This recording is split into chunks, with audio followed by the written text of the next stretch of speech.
कथा ऐकलेल्या, कथा कधीही न ऐकलेल्या, कथा आगळ्या वेगळ्या, कथा गणेशाच्या. नमस्कार. कोकण 7 लाईव्हच्या कथा गणेशाच्या या विशेष कार्यक्रमात आपलं स्वागत. आज अनंत चतुर्दशी आणि आजचा या मालिकेतला शेवटचा भाग.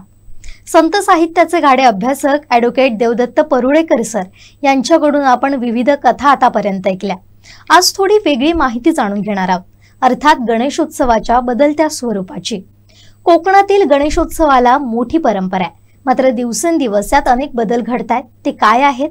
गणेशाच्या परिवाराकडून नेमकं काय शिकण्यासारखं आहे हे देखील समजून घेणार आहोत. सर, आपलं मनपूर्वक स्वागत. नमस्कार. आपण मागच्या काही दिवसांपासून वेगवेगळ्या कथा ऐकल्या, त्याचा अर्थ आपण समजून घेतला आणि त्याचबरोबर अनेक संदेश पण या कथा देत होत्या, म्हणजे प्रतिकात्मक रूप ही सगळी होती. मात्र अलीकडच्या काळात गणेशोत्सवाचं बदललेलं रूप काय आहे? म्हणजे पहिला जो गणेशोत्सव सुरू केला तो अर्थात लोकमान्य टिळकांनी असं म्हटलं जातं सार्वजनिक गणेशोत्सव. मग ती सगळी स्टोरी काय, आम्हाला जाणून घ्यायला नक्की आवडेल. आता काय की गणेशोत्सव आहे, आता गणेश ही देवता पुढे पुढे जी विकसित झाली ती आशियातल्या बहुतेक सगळ्या भागामध्ये पसरली. म्हणजे वेगवेगळ्या देशामध्ये ती गेली, म्हणून बाहेरसुद्धा गणेशोत्सव म्हणजे तो आशियाचा देव आता जवळजवळ झालेला आहे आणि सगळीकडे गणेशाच्या मूर्ती, त्याचं पूजन हे आपण बघतो. आपल्याकडे ह्या गणेशाचं जे प्रेम आहे आणि विशेषतः पेशवे हे पुण्याचे होते आणि त्यामुळे त्या भागामध्ये ही गणपतीचा उत्सव जोरात ते करत असत. त्यांच्या वेगवेगळ्या सरदारांच्या मार्फत किंवा त्यांची मंदिरं त्यांनी केलेली आहेत. परंतु याचा उपयोग आपल्याला राष्ट्रीय चळवळीसाठी काय करता येऊ शकेल काय, असा ज्याला विचार आला तर त्याला प्रत्यक्षामध्ये 1892 साली भाऊ रंगारी नावाच्या माणसाने, म्हणजे भाऊ रंगारी हे वैद्य होते, त्यांचं पूर्वीचा परंपरागत व्यवसाय रंगारीपणाचा, पण ते वैद्य होते. तर त्यांना असं वाटलं की आपण सार्वजनिक करायला पाहिजे गणेशोत्सव, म्हणून ते आणि त्यांच्या 2 मित्रांनी अशा 3 पहिल्यांदा 1892 साली त्यांनी सार्वजनिक गणेशोत्सव सुरू केला आणि त्याचंच लोकमान्य टिळकांनी केसरीमध्ये स्वागतही केलेलं आहे. म्हणजे आपल्याकडे जे असं म्हटलं जातं की गणेशोत्सव, सार्वजनिक गणेशोत्सव सुरू केला टिळकांनी, परंतु असं नाही आहे. तर ते भाऊ रंगारीने सुरू केला, अगोदर त्याला पार्श्वभूमी आहे. 1892 साली भाऊ रंगारीने सुरू केला. त्याला 3च बसवलेले होते. 93 मध्येही त्याचं स्वागत झालं. 94 साली लोकमान्य टिळकांना असं वाटलं की आपण हा मोठ्या प्रमाणात करायला पाहिजे, म्हणून 1894 साली 100 गणपती बसले आणि सार्वजनिक गणेशोत्सव. म्हणजे हे टिळकांचं मोठेपण आहे की टिळकांचं नेतृत्व लाभल्याबरोबर त्याबरोबर अनेक लोकांनी त्यांची ती युक्ती स्वीकारली आणि सगळीकडे टिळकांना हे करण्याचा त्यांनी का उपयोग करून घेतला की त्याच्यामध्ये मग त्या गणेशोत्सवामध्ये काय होत होतं टिळकांच्या गणेशोत्सवामध्ये, तर त्याच्यामध्ये चांगली व्याख्यानं व्हायची, म्हणजे लोकांचे विचार सांगण्याचे लोक यायचे, मेळे असायचे, त्या मेळ्यामधनं सुद्धा प्रबोधन केलं जायचं किंवा नाटकं व्हायची. पुढच्या कालखंडामध्ये त्याच्यामध्ये गायनं व्हायची किंवा इतरही अशा गोष्टी सांस्कृतिक ज्यांना आपण खऱ्या अर्थाने म्हणतो तशा ह्या गणेशोत्सवामध्ये होत होत्या. आणि हे सुरू केलं टिळकांनी. ह्याचं कारण असं की सर्वसाधारणपणे ब्रिटिश सरकार हा धर्मामध्ये दखल देत नसे, तुमच्या धर्मामध्ये गडबड करायची नाही, मग धर्माच्या माध्यमातून आपण लोकांचं प्रबोधन करू शकतो का आणि लोकांना एकत्र आणू शकतो का, असं ते टिळकांनी केलं आणि ते त्यांचं खूप यशस्वी झालं. आणि त्यामुळे ते पुढे महाराष्ट्रभर पसरलं आणि महाराष्ट्रभर तो सार्वजनिक गणेशोत्सव व्हायला लागला आणि तो एक सांस्कृतिक महोत्सव म्हणून केला जायचा. पहिल्यांदा 7च दिवसाचा होता, नंतर मग तो 10 दिवस आणि 11 दिवसावरती आला आणि तो सगळीकडे व्हायला लागला. त्याचा उपयोग ह्या गोष्टींसाठी करून घ्यायचा आहे जोपर्यंत माहीत होतो लोकांना, जोपर्यंत तो उत्तम पद्धतीने चालला आणि त्याचा खूप उपयोगी झालेला आहे. म्हणजे लोकमान्य टिळक प्रत्यक्ष मंडारीला गेल्यानंतर सुद्धा तो उत्सव चालू होता आणि नंतर ते ज्यावेळेला आले त्यावेळेला टिळकांना सार्वजनिक भाषणं करायला मनाई होती, परंतु तरीही केवळ लोकमान्य टिळकांच्या अस्तित्वामुळे तो गणेशोत्सवाचा हे खूप फुलायचा आणि तो विचार लोकांपर्यंत पोहोचायचा, कारण टिळकांचं अस्तित्व हाच एक प्रेरणा होती. अशा पद्धतीने तो उत्सव सगळीकडे पसरला गेला. त्याच्यामधनं खूप हे आता त्याच्या बदल्या कालखंडामध्ये खूप त्याच्यामध्ये चांगल्या गोष्टी घडलेल्या आहेत. म्हणजे गणेशोत्सव उत्तम पद्धतीने ज्याने बघितलेला आहे, तर आमच्या लहानपणी वगैरे सुद्धा त्या गणेशोत्सवामध्ये खूप चांगल्या गोष्टी व्हायच्या, चांगली व्याख्यानं व्हायची, चांगली कीर्तनं व्हायची, गाण्याच्या चांगल्या मैफिली व्हायच्या, नाटकं व्हायची, हे सगळं लोकांना बघायला मिळायचं. म्हणजे एका दृष्टीने खरी संस्कृती आपण म्हणतो ती संस्कृतीचं जतन व्हायला तेव्हा सर व्हायचं. आता सारख्या मनोरंजनाची दुसरी साधनही हा, नव्हती, त्यामुळे हे आणखीन आणखीन लोकांना व्हायचं. भावलं असेल. आणि त्याच्यामध्ये मग वेगवेगळ्या रांगोळ्याच्या स्पर्धा म्हणा, ह्या म्हणा, ह्या सुद्धा गोष्टी व्हायच्या. त्याची आरास म्हणा गणपतीची, ती कशा पद्धतीने ते बघायला लोक जायचे, हे असं सगळं त्याचं स्वरूप जोपर्यंत होतं. आणि त्याच्याबरोबर अनेक समाजोपयोगी कामं सुद्धा ह्या गणेश मंडळाने केलेली आहे. म्हणजे आजही काही गणेश मंडळ हे करतात की लोकांना मदत करण्यासाठी काही गोष्टी करणं, ब्लड कॅम्प्स घेणं किंवा आजारी लोकांना काही मदत मिळवून देणं, ह्या स्वरूपाची कामंसुद्धा काही गणेश मंडळं करतात की ही त्याचा उपयोग करून घेणं, त्यालाही करायचे आणि आताही ते करतात. परंतु नंतरच्या कालखंडामध्ये काय व्हायला लागलं की हे सार्वजनिक स्वरूप जे आहे त्याचा उपयोग आपण जे समाजातलं वाईट एलिमेंट आहे त्या लोकांनी त्याचा घ्यायला लागलं. म्हणजे ज्या वेळेला कुठल्याही गोष्टीचं धार्मिक गोष्टीचं ज्या वेळेला व्यापारीकरण होतं आणि राजकीयकरण होतं, ह्या दोन्ही गोष्टी व्हायला लागल्यानंतर त्याचं स्वरूप बदलतं. बरोबर. आणि मग त्याच्यामध्ये ज्या वेळेला म्हणजे जर तुम्ही धर्माचं व्यापारीकरण करायला लागलात तर त्याच्यामध्ये अनिष्ट गोष्टी येतात. हे सगळीकडे जगभर होतं. म्हणजे ख्रिश्चनिटीमध्ये आपल्याला माहीत आहे की पोपनी स्वर्गात जाण्याची पासेस विकले अक्षरशः आणि त्याच्यावरती मार्टिन लुथरने बंड केलं. हे काय आहे तर व्यापारीकरण आहे, म्हणजे धर्माचं व्यापारीकरण आहे. तसं आपल्याकडे ह्या गोष्टी जेव्हा विकायला लागले लोक, गणेशोत्सवाच्या पूजेला बुवा इतके पैसे द्या मग तुमची पूजा होणार आहे किंवा काय आहे तर आणि हे मग त्याच्यातनं पैसे मिळवता येतात हे लोकांच्या लक्षात आल्यानंतर अनेक ठिकाणी गुंडांच्या ताब्यामध्ये ही गोष्ट गेली. म्हणजे गावगुंड असतील तर लोकांकडनं जाऊन कंपल्सरी वर्गणी मागणं, तुम्ही दिलीच पाहिजे गणेशाचा, अरे तुम्ही देवाला नाही म्हणता काय वगैरे, हा जो प्रकार असतो. कोण असे वर्गणी मागायला आल्यानंतर समजा तुम्ही तुला विचारलं त्याला, अरे गणपतीची आरती तरी येते का तुला, तर ते सुद्धा ते येत नसतो. त्यांना त्याच्यातलं काही देणं घेणं असत नाही. परंतु म्हणजे देवाचा धर्माशी त्याचा काही संबंध नसतो. म्हणजे एका ठिकाणी मामा दांडेकर जे होते त्यांनी एका ठिकाणी खूप चांगलं म्हटले की तुम्ही धर्माचा व्यापार करू नका, तुमच्या व्यापारामध्ये धर्म असू द्या, व्यापारामध्ये धर्म असू द्या, परंतु धर्माचा व्यापार करू नका. तुम्ही एकदा तो व्यापार करायला लागल्यानंतर धर्माचं स्वरूप बदलतं आणि धर्माबद्दलचे आदरही कमी होतं. हा धर्म आहे का किंवा हे पूजन आहे का, भक्ती आहे का, तर नाही आहे. अशा पद्धतीने त्याचं विकृत स्वरूप यायला लागलं. आणि विकृत स्वरूप म्हणजे आठवत असेल जर आपण इतिहास काढून बघितलं तर मुंबईतल्या गोंडांचे गणपती प्रसिद्ध झाले, लिटरली माफियांचे. म्हणजे दगडे आपण म्हणतो की वरदराजाचा गणपती, वरदराजांचा गणपती खूप फेमस होता किंवा आपण म्हणतो दगडी चाळीतला गणपती, हे प्रसिद्ध कसे झाले आणि लोकांनी त्याच्या डोक्यावरती का घेतलं, कारण लोक तिथं जायला लागले. मग त्याच्यामध्ये आज जर आपण बघितलं तर त्याचं खूप वाईट स्वरूपाचं तिथं होतं. म्हणजे ज्या कित्येक पेंडॉल्समध्ये आपण बघतो की गणपतीची मूर्ती पुढे आहे आणि पाठीमागे लोक जुगार खेळत आहेत, दारूच्या बाटल्या घेऊन बसलेल्या आहेत, किंवा गणपतीच्या ज्या मोठे लाऊडस्पीकर्स लावणं, डीजेस लावणं, त्याच्यापासून जी प्रदूषणं होतात, म्हणजे ध्वनी प्रदूषण होतं आहे, मोठ्या प्रमाणामध्ये आपण म्हणतो ते वॉटर पोल्युशन होतं आहे. गणपतीच्या मूर्त्या प्लॅस्टर ऑफ पॅरिसच्या असतात, त्याच्यामध्ये त्याला विषारी रंग वापरलेले असतात. ते पाण्यामध्ये गेल्यानंतर जगामध्ये कुठेही तुम्हाला असं निर्माल्य किंवा आणि अशा मूर्ती विसर्जन दिलं जात नाही. परंतु आपल्याकडे धर्माच्या नावाने आपण ते करतो. त्यामुळे आपल्याकडे आधी पाण्याचे रिसोर्सेस कमी आहेत, ते नाहीसे करणं किंवा ते पोल्युटेड करणं हे चालू आहे. ध्वनीचं तर बघितलं तर एवढ्या मोठ्या प्रमाणात डीजे वगैरे लावून हे करण्याचं काय गरजच नाही ना. तुम्ही पूजा करू शकता, तुम्ही त्याचा आनंद घेऊ शकता. त्याच्यासाठी मिरवणुकीमध्ये डीजेची गरज काय. आणि ते करून सुद्धा तेवढंच नव्हे, ते अलीकडे लेसर बीम सुद्धा वापरतात, त्याच्यामुळे डोळे जाळतात, अशा एवढं भयानक आहे, तर ते सुद्धा ते वापरले जातात. आणि त्याच ठिकाणी जे बिभत्स नृत्य चाललेले असतात, दारू पिऊन त्या तिथं नाचणं वगैरे, हे कुठं इथं देवाचं हे पडतं. आणि विसर्जन झाल्यानंतर सुद्धा आपण बघतो की मोठ्या शहरामध्ये विशेषतः मुंबई वगैरे सगळ्या भागामध्ये गणपतीचे काही दिवसानंतर त्याचे अक्षरशः अवयव तुटलेल्या मूर्त्या वगैरे सगळ्या आपल्याला बघायला मिळतात. हे किती भयानक आहे ना. म्हणजे आपण मूर्ती ज्यांना म्हणतो त्याचं देवत्व त्याचं ती अशा प्रकारे त्याचं विटंबना होणं हे सगळं. म्हणून त्याच्या विरोधी एक चळवळ सगळीकडे महाराष्ट्रामध्ये झाली, वॉटर पोल्युशन होऊ नये म्हणून, जी पहिल्यांदा सुरू झाली ठाण्याला वगैरे.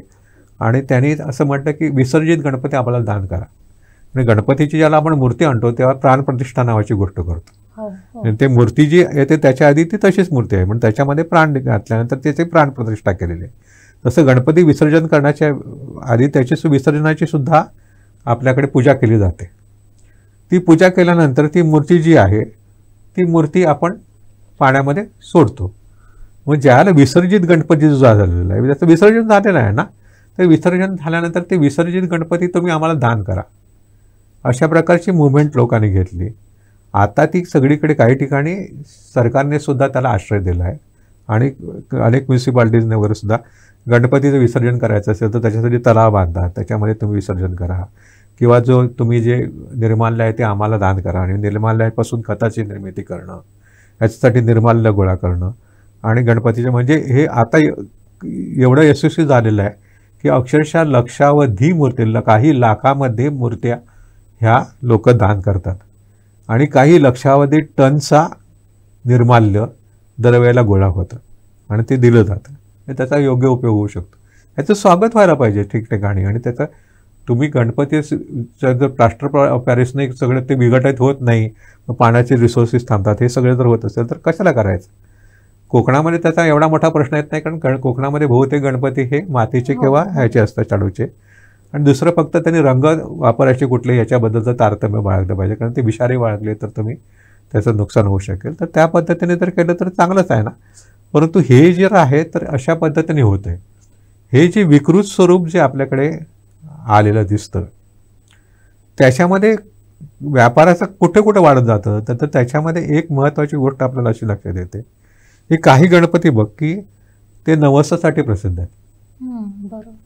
म्हणजे ह्या गणपतीला आम्ही नवस बोलल्यानंतर पाहतो आणि लोक त्याच्यासाठी मग झुंबड करतात. आणि तिथं त्या ठिकाणी लोक एवढ्या गर्दी करतात आणि त्याच्यासाठी मारामाऱ्या होतात. त्या सगळ्या गोष्टी आपण बघतो. त्याच्यावरती ते कार्यकर्ते उर्मटपणे वागणं, तिथं जाणं दर्शनाला, हे सगळं होतं. आता हे गणपतीला किंवा कुठल्याही देवतेला नवस करणे हे काय प्रकार आहे. देवाला नवस केला जातो असं आपण म्हणतो. तर याच्याबद्दल जर आपण लक्ष घेतलं तर आपल्याला असं लक्षात येतं की याची गणपती ही देवता बुद्धीची आहे ना. मग आता गणपतीला सर्वसाधारणपणे लोक, विशेषतः विद्यार्थी जे आहेत ते गणपतीला केव्हा जातात जास्त, तर आपल्याला लक्षात येतं की परीक्षा जवळ आली की लोक गणपतीला नमस्कार करायला जातात. आणि गणपतीला नमस्कार गेल्यानंतर तो विद्यार्थी काय करतो, तो देवाला नमस्कार करतो आणि मनात काय म्हणतो की देवा मला परीक्षेमध्ये पास कर, म्हणजे मी तुला 1/2 किलो पेढे ठेवेन. काय असेल 1/2 म्हणा, अर्धा किलो पेढे ठेव. आता हे काय आहे प्रत्यक्षामध्ये, ह्याची एक चांगली चिकित्सा मराठीतले एक प्रसिद्ध विचारवंत नरहर कुरुंदकरांनी केलेली आहे. तो विद्यार्थी हे जे बोलतोय, हे नॅरेशन जे आहे त्याचं की देवा मी तुम्हाला पास कर, म्हणजे मी तुला 1/2 किलो पेढे ठेवेन, हे जे तो मनातनं म्हणतोय हे काय आहे. तर नरहर कुरुंदकर म्हणतात की खरं म्हणजे त्याला काय म्हणायचं असतं की मी जर वर्षभर व्यवस्थित अभ्यास केला असता तर मी पास झालो असतो. अभ्यास केला असता तर पास झालो असतो, त्याच्यासाठी मग मला काय म्हणण्याची गरज नाही. परंतु वर्षभर मी अनेक गोष्टी केल्या, उपद्व्याप केल्या, पण याच्याबद्दल तू बुद्धीचा देवता आहेस तर मला शिक्षा कर असं तू म्हणत नाहीस. खरं म्हणजे मी माझं कर्तव्य पार पाडलं नाही, मी अभ्यास केला नाही, याबद्दल देवाने मला शिक्षा करायला पाहिजे. म्हणजे तो शिक्षा कर असं मी देवाला न म्हणता मी काय म्हणतोय, तर याच्याबद्दल मला तू पारितोषिक दे, म्हणजे मला पास कर म्हणजे पारितोषिक दे. आणि हे पारितोषिक दिल्यानंतर त्याच्याबद्दल मी तुला काय देणार आहे, तू हे केलंस तर मी तुला पेढे देणार आहे. म्हणजे काय आहे की मी तुला सरळ सरळ लाच देतोय. म्हणजे गणपतीला तुम्ही एखाद्या लाचखाऊ कर्मचाऱ्याच्या जागावर आणून बसवता. हे खरोखर त्या देवाचा अपमान आहे ना. लाच देणं म्हणजे नवस ही सरळ सरळ लाच आहे, व्यवहार आहे तो सरळ सरळ. तू अमकं काम केलं तर मी तुम्हाला अमके पैसे देईन, आणि ते सुद्धा चुकीच्या गोष्टीसाठीच मागतोय. नाहीतर नवस म्हणतात. आता खरं बैठलं तर देवाला कळतं ना चांगलं कोणाच्या, म्हणजे आणि त्याच्या पलीकडे जाऊन नरहर कुरुंदकर म्हणतात, त्याच्या पलीकडे त्याला असं म्हणायचं असतं म्हणायला लागले की खरं बघितलं तर बुद्धीची देवता कोण आहे? तो आहे. पण इथं बुद्धी कोण शिकवतोय? हा शिकवतोय त्याला काय करायचं ते. आणि त्याच्या पलीकडे काय अपमान आहे त्याचा, की तू असं म्हणतो की ते तुला पिढे ठेवणार आहे, ते मीच खाणार आहे. लक्षात की नाही, हे तुला कळवत नाही. म्हणजे तूच केवळ हे नव्हे तर तू बावळट सुद्धा आहेस असं तुम्ही देवाला म्हणताय. त्याचा वापर कशासाठी करतोय? त्याच्यासाठी नाही, आपल्यासाठी. म्हणजे ही गणपतीची विटंबना आहे, ते देवाची विटंबना आहे. नवस करणं ही विटंबना आहे ना. म्हणजे देवाला असं म्हणणं, बाबा मला संकटातून मुक्त कर, याच्यासाठी भक्त करतात. याच्यासाठी मी ते मग संकटातून मुक्त करतो. पुढचा प्रश्न आहे तो चुकीचा कुठं होतो? तुम्ही नमस्कार करणं म्हणजे भक्तीच्या ह्याच्यामध्ये सर्वात चांगली गोष्ट कुठली? की देवा तुला पाहिजे तसं कर, तुला सगळं कळतं, चांगलं वाईट काय, तुला मी कडे काही मागत नाही. म्हणून खरे जे भक्त आहेत ते कायच मागणार नाहीत. तुला काय, तू चालवतोयस त्याप्रमाणे तू चालव. म्हणून तुकारामासारखा भक्त काय म्हणतो? बरे झालं देवा, निघाले दिवाळे. ठीक आहे, म्हणजे त्याला काय आलं दिवाळं, ठीक आहे, ही त्याची भूमिका असेल, ही उत्तम भक्ताची आहे. म्हणून आपण तेवढे काय श्रेष्ठ नाही. पण आपण म्हणू शकतो की आम्हाला प्रश्न आल्यानंतर आम्ही देवाला मागतो. ते सुद्धा भक्तच म्हटलेले आहेत. म्हणजे मी कुठल्या संकटात आहे तर अर्थतेने मी देवाला मागणं त्याला सुद्धा मान्यता दिलेली आहे. संकटात आहे म्हणून मला संकटातून दूर करीत पण म्हणणं हे ठीक आहे. पण तू संकटामध्ये दूर केलंस तर मी अमकं करेन, हे जे मी करेन पुढे आहे ना, हा नवस झाला.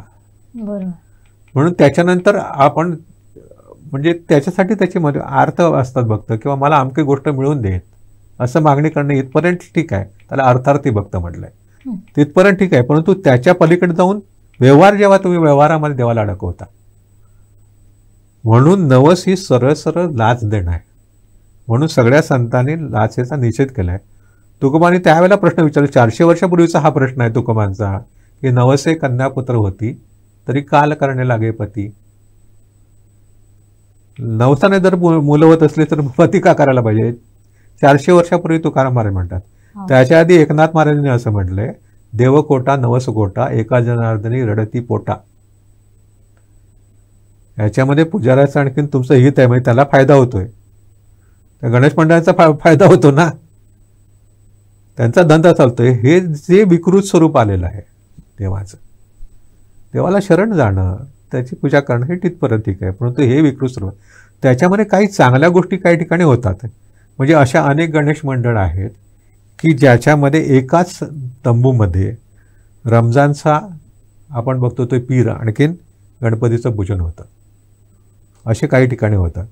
म्हणजे हिंदू मुस्लिम ऐकायचं, कित्येक ठिकाणी गणपतीच्या मूर्त्या मुस्लिम कलाकार किंवा ख्रिश्चन कलाकार करतात. आपल्या कोकणामध्ये कित्येक गणपतीच्याकडे जे भजनं चालतात त्याच्यामध्ये मुस्लिम लोक सहभागी होतात, त्याच्याबरोबर ख्रिश्चन लोक सहभागी होतात. कित्येक बुवावर सुद्धा ते असतात स्वतः मुस्लिम किंवा ख्रिश्चन, हे आपण बघतो. ते सहभागी होणं, ह्याच्यासाठी एकत्र येणं, ह्याच्यासाठी, किंवा पिरांच्या किंवा मोहरमच्या ताबुताच्या मिरवणुकीमध्ये हिंदू लोक सहभागी होतात, ह्याच्यासाठी त्याचा चांगला उपयोग होऊ शकतोय. आता हे जे वाढत चाललंय हे कमर्शियलायझेशन कुठेतरी थांबायला पाहिजे. म्हणून कित्येक ठिकाणी आता गावांनी निर्णय असे घेतलेत की एक गाव एक गणपती, सार्वजनिक गणपती एकच असणार. घरोघर पूजन होतात ती गोष्ट वेगळी, पण सार्वजनिक गणपती करायचा तर एका गावाचा एक गणपती. एक गाव एक गणपतीमुळे इतर सगळ्या गोष्टी थांबल्या आणि त्याच्यामध्ये खूप चांगल्या गोष्टी तुम्ही करू शकता. हे जे आहे ते अशा पद्धतीने जर आपण त्याला स्वरूप दिलं तर त्याचा चांगल्या पद्धतीने उपयोग होऊ शकतो असं मला वाटतं. आता गणपतीच्या ह्या सगळ्या परंपरेमध्ये आपण काय शिकतो? आता गणेशाचं जे कुटुंब आहे ते एक सिम्बॉल आहे आणि त्याच्यामधनं आपण खूप चांगल्या गोष्टी आपण शिकू शकतो. तर गणेशाच्याकडनं काय काय शिकायचं हे आपण बघितलं आहे. पण गणेशाचं जे कुटुंब आहे म्हणजे जे शिवकुटुंब जे आहे ना, शिवाची फॅमिली आहे, ते चित्र डोळ्यासमोर आणून, म्हणजे तुला लक्षात येईल की काय फार गमतीदार गोष्ट आहे की शिवाच्या डोक्यावरती ती बघितलं तर गंगा आहे आणि शिवाच्या गळ्यामध्ये साप आहे. शिवाचं वाहन कोण आहे तर नंदी आहे. त्याचबरोबर पार्वती माता आहे. पार्वती मातेचं वाहन कुठलं आहे तर सिंह आहे. सिंह हा बैलाला खातो, परंतु ते त्या ठिकाणी एकत्र आहेत, ते एकत्र राहिलेले आहेत. त्याच्यानंतर आपण जर पुढे बघितलं तर शिवाच्या गळ्यामध्ये साप आहे किंवा गणपतीच्या कमरेला साप बांधलेला आहे, म्हणजे गणपतीचं वाहन उंदीर आहे. किंवा गणपतीचं वाहन एका बाजूला मोर आहे. उंदीर जो आहे तो उंदीर साप उंदराला खातो. बरोबर.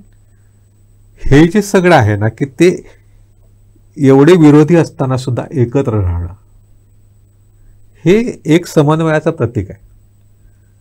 म्हणजे जर तुमचं चित्त शुद्ध असेल तर तुकोबांचे एक शब्द आहेत की चित्त शुद्ध तरी शत्रू होती मित्र. परंपरेने हे शत्रू आहेत, परंतु ते सगळे एकत्र राहतात. बरोबर. हे एकत्र आणणं हे गणपतीच्या बाबतीमध्ये घडतं.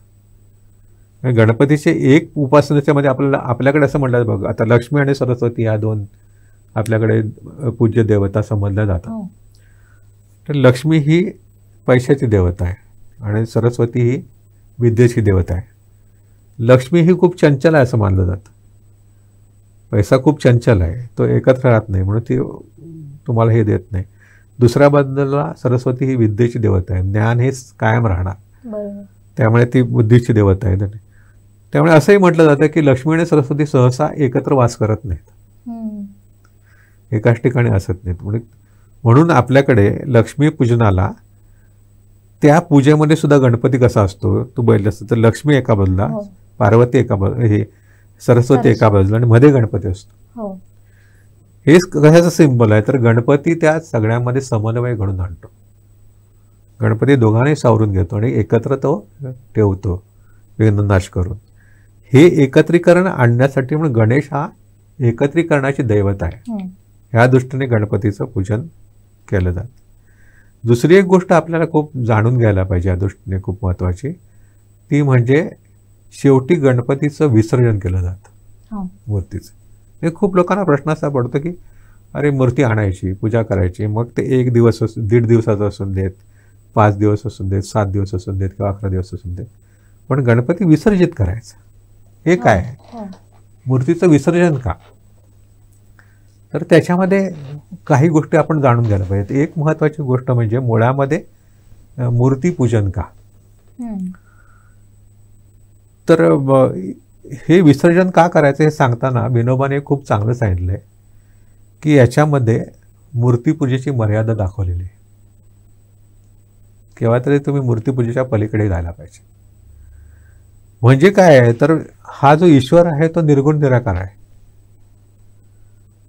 परंतु ईश्वर म्हणजे निर्गुण निराकार ह्याचा अर्थ काय आहे की त्याचा आकार सांगता येत नाही, तो सर्वव्याप्त आहे. एकच आकार आहे असं नव्हे, निराकार म्हणजे त्याला आकारच नाही असं नाही, सगळीकडे सगळे आकार त्याचेच आहेत, तो सगळीकडे तोच भरलेला आहे. परंतु जर भक्तीच्या पातळीवर त्याला आणायचं असेल तर त्याला कुठेतरी आपल्याला सगुणामध्ये आणावं लागतं. हे सगुणामध्ये आणण्यासाठी मूर्तीची संकल्पना सगळीकडे स्वीकारली. देवाला मूर्ती, मी कोणाची भक्ती करू, माझ्यासमोर कुठलं तरी रूप पाहिजे, म्हणून त्याला रूपामध्ये आणला आणि म्हणून मूर्ती संकल्पना स्वीकारली. तर याच्यामध्ये खूप चांगला प्रसंग असा घडला आणि ही का आवश्यक आहे आणि हे कशा पद्धतीचं आहे तर विवेकानंदांच्या जीवनामधला एक प्रसंग आहे. विवेकानंद एका संस्थानामध्ये गेले आणि त्या संस्थानामधला जो अधिपती तिथला राजा होता, तो राजा हा निर्गुण उपासक होता, तो काय सगुणाची काय पूजा वगैरे करणं मानत नव्हता. ज्याला विवेकानंद तिथे आले त्याला त्या राजाने त्यांना प्रश्न केला की तुम्ही अद्वैत तत्वज्ञान सांगता आणि सर्वत्र तो आहे म्हणून सांगता, जर तरी तुम्ही कालीमातेची पूजा करता, हे काय आहे? कालीमातेची पूजा का तुम्हाला लागते? तर विवेकानंद हसले आणि विवेकानंद म्हणायला लागले की मी तुम्हाला विचारू का? तिथं प्रधानजी होते. प्रधानजी म्हणायला लागले ही तस्वीर कोणाची आहे? तिथं फोटो लावलेला होता एक, तो राजाच्या बापाचा फोटो लावला होता, म्हणजे आधीच्या राजा. तर प्रधानजी एक काम करा म्हणाले, ही तस्वीर जरा खाली आणा. ही तस्वीर त्यांनी खाली काढली. ही खाली काढल्यानंतर त्याने म्हटलं महाराज आणि प्रधानजी दोघांना मी सांगतो या तस्वीरीवर थुंका. ते म्हणाले नाही नाही, माझ्या वडिलांची तस्वीर आहे ती, त्याचा अपमान आहे. हो साधा कागद आहे ना, थुंका ना, चित्र आहे ते तिथं. महाराज आहेत का तुमचे, आधीचे वडील आहेत का? नाही आहेत ना. मग तुम्ही का थुंकू शकत नाही त्याच्यावरती? सिम्बॉलिझम आहे. मी ही तस्वीर माझ्या वडिलांची आहे, बरोबर. तसं तो देव आहे, तो सगुण साकार माझ्यासमोर होतो असं भक्त मानतो. त्यामुळे त्याला सोपं होतं भक्ती करणं. याच्यासाठी त्याला मूर्तीची आवश्यकता आहे. ही कालीमाता सर्वच व्याप्त आहे म्हटल्यानंतर मी म्हणणार की म्हणून ही मूर्ती पूजा मी करतो. पण ते ह्याचा अर्थ असा नाही की मी त्याच्यामध्येच अडकून पडावं. बरोबर. मग माझी जी सगुण रूप आहे ते मी पुढे विकसित व्हायला पाहिजे. मी सगळीकडे त्याला बघायला लागायला पाहिजे. आज गणेशाचे पूजन मी माझ्या देवारात करेन, परंतु मी हळूहळू काय म्हणायला पाहिजे की गणेशाचीच रूप आहेत सगळी. ही मुलं आहेत, हे आहेत, ही गणेशाचीच रूप आहेत. बाल गणेश आहेत, त्याची रूप आहेत. किंवा आणखीन गुण असतील तर त्या ठिकाणी मी जर गणेशाला बघायला लागलो तर माझी भक्ती विकसित व्हायला लागली. म्हणून ही मर्यादा दाखवण्यासाठी गणेशाचं मूर्तीचं सुद्धा तुम्ही विसर्जन करायला पाहिजे हे सांगितलं. ह्याच्यामध्ये एक दुसरा महत्त्वाची गोष्ट अशी सांगितलेली आहे की कुठलाही जो आकार आहे, सगुण रूप आहे, कुठलाही आकार आहे, तो आकार आज ना उद्या नष्ट होणार. कुठलाही आकार कायम राहत नाही. तो आकार नाहीसा होतो. नाहीसा होतो म्हणजे काय होतो, तर तो दुसऱ्या रूपामध्ये प्रकट होतो. जे आपल्याकडे एनर्जीच्या रूपात म्हटलं जातं. एनर्जी नाहीशी होत नाही तर एनर्जी आपलं रूप बदलते, परंतु ते रूप बदलणार म्हणजे काय आहे की नवीन सृजन होण्यासाठी आधीचं जे आहे ते नाहीसं करावं लागतं. बरोबर. ते आधीचं नाहीसं केल्याशिवाय नवीन येणार नाही ना. नवीन सृजन कुठनं येणार? सृजन होण्यासाठी तीच शक्ती आहे. तीच शक्ती तुम्हाला वापरावी लागेल. त्याच्यासाठी आधी असेल ते नाहीसं करावं लागेल. म्हणून तो जो आधीचा आकार आहे तो नाहीसा करा आणि नवीन सृजनाला मार्ग करून द्या. म्हणून गणपतीच्या विसर्जनाच्या वेळेला काय म्हणतात, पुनरागमना यच. तुला आम्ही का करतोय विसर्जित, कारण तू पुन्हा ये. आणि आपण मुलं सुद्धा काय म्हणतात की गणपती बाप्पा मोरया, पुढच्या वर्षी लवकर या. पुढच्या वर्षी तो लवकर यायचा असेल तर यावर्षी विसर्जित करायला पाहिजे. हे सिम्बॉलिझम त्याच्यामध्ये आहे आणि म्हणून ती विसर्जित केली जाते.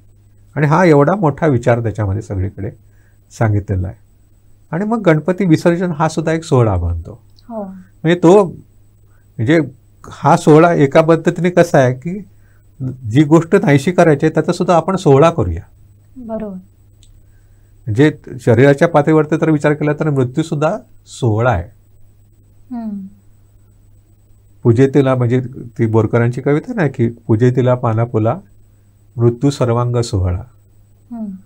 ते निर्माल्य होणं त्याचं म्हणजे ते सुद्धा सोहळा आहे. हे जर स्वीकारण्यासाठी एका पद्धतीने ते ह्या लेवलपर्यंत म्हणजे कुठलाही आकार असून दे, तुमच्या शरीराचा नव्हे, गणपतीचा असून देत किंवा कुठलाही असून देत, तो आकार केव्हा ना केव्हा तरी विसर्जित करायचा आहे. का विसर्जित करायचा आहे? कारण पुन्हा आपल्याला सृजन पाहिजे. ही पण चालवायचं असेल तर ते चालू राहण्यासाठी सृजन पाहिजे.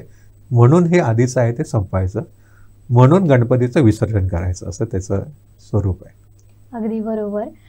पण सर मला तुम्हाला विचारायचं आहे, या गणेशोत्सवातली तुम्हाला अशी कुठली गोष्ट आहे जी जास्त भावते किंवा जास्त आवडते? गणेशोत्सवाची मला सर्वात गोष्ट अशी आवडते की लोकांच्या मनामध्ये जी एक भावना निर्माण करण्याचं गणेशोत्सवाचं जे सामर्थ्य आहे ना, म्हणजे गणपती आता येणार आहे असं म्हटल्यानंतर कोकणामध्ये आपण बघतो त्याची आधीपासून तयारी सुरू होते. कोकणामध्ये जवळजवळ म्हणजे नागपंचमीच्याच वेळेला आपण म्हणतो पाट देतो आम्ही, तसं देवाचा गणपतीचं तयार करण्यासाठी पाट दिले जातात. घरोघरामध्ये स्वच्छता केली जाते, रंगकाम केलं जातं, हे सगळं. आणि लोक एकत्र येतात आणि लोक एकत्र येऊन मग आरत्या म्हणणं, भजनं म्हणणं, ह्या ठिकाणी त्याच्यामध्ये काही कमर्शियलायझेशन नाही आहे, पैसे कमवणं किंवा हे करणं असं नाही, दुसरीकडे जाऊन भजन म्हणणं. आता हे काही प्रमाणात कमी होत चाललंय, परंतु हे जे करणं आहे, कुठलाही उत्सव करण्याचा मुख्य गरज काय असते की लोकांना एकत्र आणण्यासाठी एक मार्ग. बरोबर. आणि एकत्र येतात लोक, मग ते कुटुंबातली लोक एकत्र येतात, सुखदुःखाच्या गोष्टी बोलतात एकामेकाच्या, एकामेकाला मदत करतात. त्या निमित्ताने घरातली स्वच्छता होते, डागडुजी होते, रंगकाम होतं. समजा ते काय नसलं असतं तर लोकांनी म्हटलं असतं करूया, परंतु त्या निमित्ताने वार्षिक एक स्वच्छता होते, हे सगळं होतं. आणि त्याचा आनंद एकामेकाचा एकत्र येऊन घेणं हा भाग जोपर्यंत आहे, जोपर्यंत आपण त्याचा आनंद घेतो आहोत तोपर्यंत तो हे आहे ना. म्हणून आपण म्हणतो गणपती हे आनंदाचं स्वरूप आहे. तो मोद म्हणतो ना आपण, तो हा मोद तर त्याच्यातला नाहीसा व्हायला लागला तर त्याच्यात ती हे निघून जाईल. आणि हे महत्त्वाचं आहे. आणि त्याची पूजा करताना लहानपणापासून सगळ्यांना त्याचा आनंद मिळतो. लहानात लहान मुलंसुद्धा गणपतीचा आनंद घेऊ शकतात. गणपतीची देवतेला काही विशेष आकार आहे वेगळा अशातली गोष्ट नाही. आपण म्हटलं तर कुठलाही दगड किंवा कुठल्या ह्याला गणपती लोक म्हणतात. हे जे आहे त्याच्यामध्ये, त्यामुळे सगळ्यांना तो आपला वाटतो. बाप्पा आमचा आहे असं लोक जे म्हणतात ते त्याच्यामधलं खूप महत्त्वाचं असं मला वाटतं. आणि ही भावना खूप महत्त्वाची. आणि ही भावना जपणं, मग ते वैयक्तिक स्तरावरती असून देत किंवा सार्वजनिक स्तरावरती, ही एकत्र येण्याची, एकोप्याची, एकमेकाची सुखदुःख वाटून घेण्याची जर भावना वाढीला लागली तर खऱ्या दृष्टीनं आपण धर्माच्या मार्गावरती चालतो आहोत. हेच खरं धर्म आहे ना, म्हणजे एकामेकाचे सुख दुःख जाणून घेणं, ह्याच्या मार्गावर चालतो आहोत असं होईल. तर ह्यासाठी हा उत्सव महत्त्वाचा असं मला वाटतं. बरोबर. अतिशय महत्त्वाचे मुद्दे या निमित्ताने मांडले. म्हणजे आजकाल बदललेलं गणेशोत्सवाचं स्वरूप आणि त्याला कुठेतरी एक वेगळं वळण दिलं जात आहे किंवा व्यापारीकरण करण्याकडे जास्त भर दिला जातो. तर या गोष्टी कुठेतरी थांबणं गरजेचं आहे आणि त्याची सुरुवात आता प्रत्येकाने आपल्यापासून करणं गरजेचं आहे. गणेशोत्सव मंडळ असेल तर त्यांनी सुद्धा अशी खबरदारी घेणं गरजेचं आहे. सर धन्यवाद. गेल्या काही दिवसांपासून आम्ही बघतोय फार महत्त्वाच्या माहिती तुम्ही कथा गणेशाच्या आमच्या खास मालिकेतून तुम्ही आमच्याशी शेअर केलात, त्याबद्दल आपले मनपूर्वक आभार. धन्यवाद. तर या माहितीसह आज आपण कथा गणेशाच्या या मालिकेत इथेच थांबणार आहोत. मात्र आमच्या या सर्व भागांना तुम्ही दिलेल्या भरघोस प्रतिसादाबद्दल आपल्या सगळ्यांचे मनपूर्वक आभार. तसेच ज्यांच्याकडून रोज आपण या कथा ऐकल्यात ते संत साहित्याचे गाडे अभ्यासक ॲडव्होकेट देवदत्त परुळेकर सर, तुमचंही मनपूर्वक आभार. नमस्कार. ज्या पद्धतीनं आपण पाहिलं की गणेशोत्सव हा काहीतरी सांगणारा सण आहे. ज्या पद्धतीनं सुरुवातीच्या काळात सार्वजनिक गणेशोत्सव सुरू झालेत, त्यातून एकी निर्माण करण्यासाठी, जनजागृती करण्यासाठी हा सण महत्त्वाचा मानला जातो. तीच एकीची भावना हा गणेशोत्सव आपल्याला देत असतो. वर्षभर आपल्याला ऊर्जा देणारं हा सण, हा सोहळा म्हणून आपण याकडे पाहतोय. मात्र आता गणपती आपल्या गावी जाणार आहेत आणि ओढ लागणार आहे ती पुढच्या वर्षाची, गणरायाच्या आगमनाची. आणि त्यानिमित्तानं काहीसे डोळे देखील पाहणं होणार आहेत. मात्र आता या वेगळ्या भागासह आम्ही देखील इथंच थांबतोय. गणपती बाप्पा मोरया.